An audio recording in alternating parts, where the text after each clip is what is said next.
Why is it, do you think, that people, after all of these years, people are so obsessed with your relationship with George? I mean, I look at interviews that you've done, and you could have a great new album coming out, great new music, etc., etc. And literally, the first thing that you get asked is, well, when are you going to get the original band back together? How's it? Is George playing on this? Why are people so obsessed with this? I don't know. Everybody keeps saying that. And so I thought I threw him a bone on this US tour we just did with, the Dokken and George Lynch reunion. And he was just coming on stage and doing a couple songs at the end of the show. But, and here it is 40 years plus later. And that ran its course. And then George put Lynch Mob back together. So then Lynch Mob was actually opening. And then he'd come on stage with this still, because apparently people wanted to see him and I on stage together.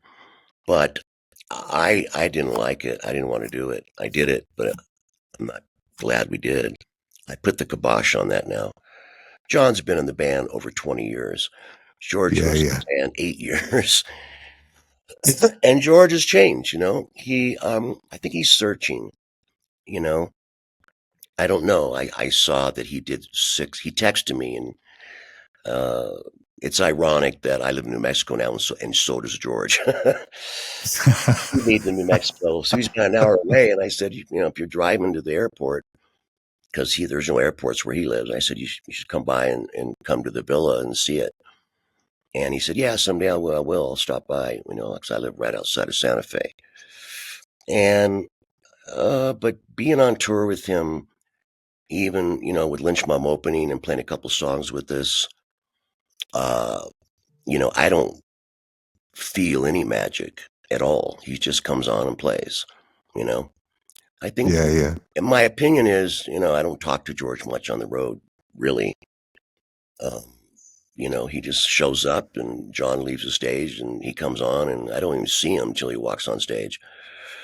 And then he's gone, but I think he's searching for something new, as a guitar player. That's my opinion, because the way he plays now is very out of the box. He doesn't play like he did in the 80s or 90s. It's totally different now what he's doing. But George, he does it. Maybe, I can't speak for him. I just think it's become a job for him, 6 albums a year with 5 different singers, 5 different drummers, 5 different bass players, Yeah. And I'm like, he would come on tour with us. I'm like, who's in the band today? I didn't even ask what their names were, because I figured they'd be gone by the next show. And they are most, George, he has this revolving lineup of people that in Lynch Mob too, and he did the thing KXM with Doug Pinnick and Michael Sweet, and he's done a lot of stuff. But that's not what I want to do. I am so happy having Chris and BJ and John, because we have the thing that I always missed in Dokken, and that camaraderie, friendship. We have a day off, we'd hang out together, we go to dinner, we sit around and talk about music, and sometimes we have to drive for 4 or 5 hours between shows, rent a big SUV, and we just listen to music and talk. But, I never had that relationship in the original Dokken. We didn't even speak, and it was just sad. I would say the Aerosmith tour was where we came closest to being a band that was getting along and playing well. There's a bootleg video on YouTube, and it's Dokken live from Philadelphia. That's the Aerosmith tour. And it's just the cameras were filming it. It's a really beautiful piece, bootleg, and they ran a line to the console. So the sound quality is pretty good, and, the camera works good. And I watched it and I went, man, we were really hitting our stride. Let's put it that way. We're hitting our stride. So lastly then, the future, the album's going to be coming out in the next couple of weeks. Yep. Do you think, hand on heart this will be the last album that you do in terms of Dokken? I mean, I know you're working on the Christmas album, but do you think this will potentially be the last Dokken album? Yes, it will be. It's funny you said that because we were so shocked, or happy when we did Fugitive and put it up on the internet and it gets, over 500,000 views. I thought, wow, there's a whole new generation of people that are getting turned on to Dokken. 3 days ago in Massachusetts, we had about 7,000 people. And I could look out in the audience I was singing and see a lot of young people at the front, and they're singing along. And I'd see 25-year-olds, 35-year-olds, 65-year-olds. I'm like, wow, what a mix of an audience, 4 generations. I see older people, young people, and I'm like, so I don't know what's going on, as far as, is there a resurgence? Apparently, Motley Crue still sells out arenas and when they do tours, and they're supposed to do one more. Aerosmith's on their farewell tour. Kiss has been on their farewell tour for 10 years. I have to laugh about that, we did. I've never done those cruises we have here in America. They have these rock. Yeah, the hard rock cruises. Yeah. And they've been asking me to do it forever, and I always said, I don't want to be stuck on a boat for a week. If somebody did come along and wave a load of money at you and said, right, well, we know this is your last album. We'd like to facilitate the last tour, but we want the original band back. So here's the money. This is what we want. Would you do it? No, simple no. 7 years ago, we tried, and they wanted us to do a reunion tour.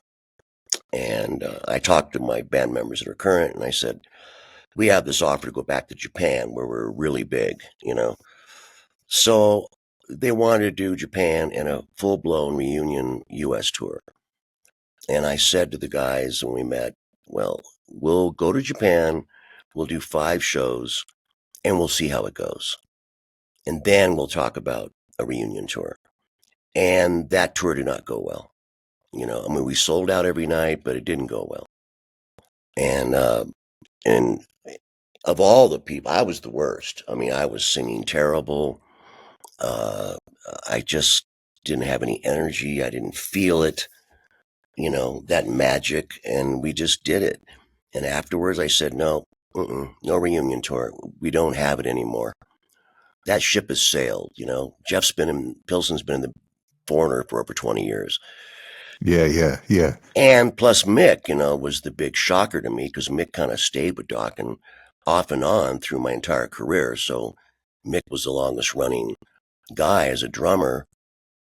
And then when he left the band, very suddenly, we were getting off a plane in Phoenix and we're walking toward the baggage and we're all going, where's Mick? And I ran back to the plane and he had it took him literally about 5 minutes to get out of his seat. And I said, and he was limping, and I grabbed his bag, let me take it that. And I remember that day, he looked at me and he said, I need to talk to you. And he said, you know what, I can't do this anymore. I'm leaving the group. I can't do it. And I understood. Look, I've always said forever, because I was a drummer, he had the hardest job in the band. As far as physically, your knees, your feet, your arms, your shoulders, torn rotator cuffs, and I'd always tell him, don't play so hard, Mick. You're a hard hitter. He was like a Bonham, but he goes, I can't, he goes, I only know how to play drums one way or I can't keep my time. But he finally just said, I'm done. I'm worn out, and that was it. Yeah. And I saw an interview about him 3 weeks ago. He shut down all his social media. He's off the internet.